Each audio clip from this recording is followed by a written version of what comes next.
No Curry no problem para sa mga mandirigma. Pinadapa ng Golden State Warriors ang Minnesota Timberwolves sa Game 1 kahit wala si Stephen Curry. 9-minute mark nagtamo ng hamstring injury si Stephen Curry after niya makuha ang rebound at diretso locker room si Steph para ma-check ng medical team ng Warriors.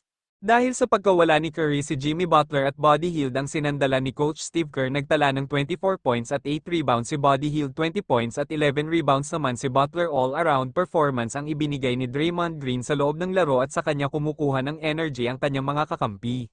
Sa second at third quarter ng laro doon lumayo ang Warriors, nagtala sila ng combined 62 points samantala ang Minnesota Timberwolves naka 40 points lang.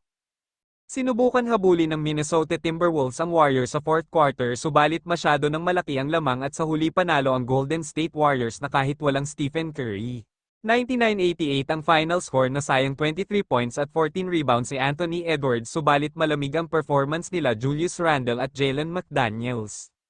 Congratulations Warriors at kay Draymond Green sa kanyang 1,000 career playoff assist.